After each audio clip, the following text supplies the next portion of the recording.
Okay, I wanted to clarify something. A lot of my friends and family have heard me say, well, the Lord told me this or the Lord told me that. And you may wonder, well, how is she actually hearing from God? And I can tell you, I've heard from him off and on since I was 8 years old. Seriously. However, I can remember, later in life when I was in my 20s, when I was going to Bethany Pentecostal Church in Port Angeles, Washington, that I would say, people would say, oh, the Lord told me this or the Lord told me that. And I remember thinking at the time, you know, oh, what did he do? Call you on the phone, and I was kind of cynical because I hadn't at that time recognized what the Lord had been doing for me. However, I can give you an idea of a time when he spoke to me very clearly.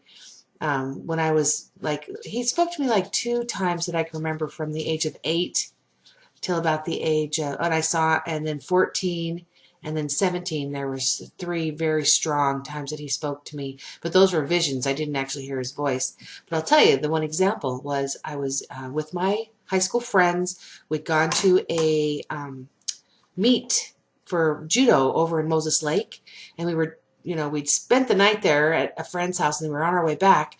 And we were taking turns driving to get back home. And it was my turn to drive, and we were coming into Discovery Bay area just east of Sequim, Washington, and it was like 3:30 in the morning, and everybody was asleep but me, and I'm driving along, and it was my boyfriend's tuna boat car that he'd gotten from his brother-in-law as a gift or something. It was like a beater. And coming around the corner, and just before I hit the curve, in my mind's eye, as strong as if I had just looked at it with my own eyes, I saw a deer in the road in front of us. And that startled me. It made me more alert. I woke up. I thought, oh my gosh. So I took my foot off the gas and kind of tapped the brakes a little bit. And by gosh, when I came around a corner, there was a deer, huge in my headlights. And if I turned the lights off because, I always remember my dad saying, they can't see, they're hypnotized by the lights. So I turned it off. And I remember thinking, oh my gosh, if I wouldn't have heeded that vision in my brain, we would have been in a horrible wreck. I would have smashed right into that thing. I mean, full force. Because I was driving, trying to get home in a hurry. Teenage, stupid, 17. But I mean, really, that would have been a horrible accident. So that's one way that the Lord spoke to me as a Christian. And I wasn't really following him back then. But I mean, later it got more intense, especially after my oldest daughter was born.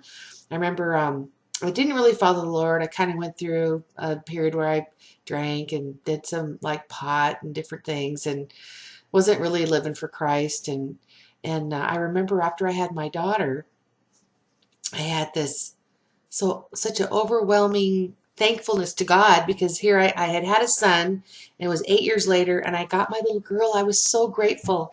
And so I remember thinking, well, I probably better get back with God. So I remember reading my Bible, laying on the bed, nursing her and reading my Bible, and it made no sense to me. It was like, I mean, I could read the stories and kind of get, the meaning, but there really wasn't. I mean, some of the teachings, like Paul's teachings in Romans and, Ephesians, all those heavy stuff, I really didn't get it. And I remember being so frustrated, thinking, oh, Lord, I just want to please you and do what's right. And I remember I had another vision. I had a vision in my mind. It's kind of like a dream, but you see all the details perfectly. It's kind of weird, but it's true. And it was a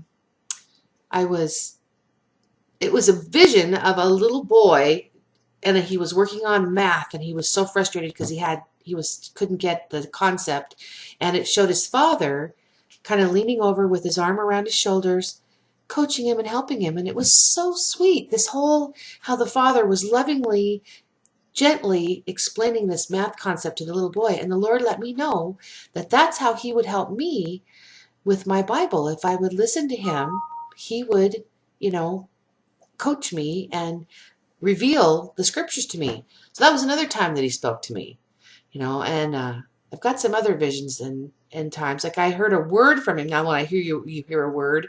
Let's see, what's a good one? Because he speaks to me a lot in visions. Okay, I'll tell you another vision. This was later, way later in life, after Tiziana was born.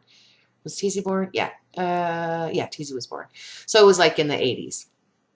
Early 80s, like 81, 82. I remember, I can't remember the whole struggle, but I remember struggling in my heart and feeling unworthy, and my life meant nothing, as far as my impact. And I was just, working as a beautician and a mom and a wife, but I just didn't feel like I was impacting the world for Christ, or, I don't know. I just didn't feel like I was, for some reason, didn't feel like I was really impacting. And I remember God showed me, uh, it was a tapestry. It was a big wall tapestry. And, and it started out, and there was a stitch missing, a little stitch missing. And when he pulled back, you could see that that one little stitch, because it was missing, it made the tapestry flawed. But if that little tiny stitch was put in place like it should be, then the tapestry was beautiful and unmarred. And the Lord let me understand that that meant that you don't know what seeds you plant when you share the Lord, or your visions, or when things have happened in your life, or when people see how you're struggling and how you deal with conflict as a Christian. You don't know who's watching. And those little things that you do in your life actually impact the big picture.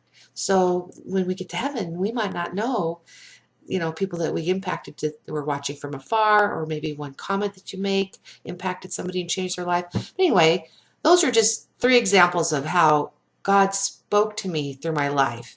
I mean, there's been lots of other ways too, and I can talk about that later. But I just wanted to share this, that the Lord does speak to me, honestly.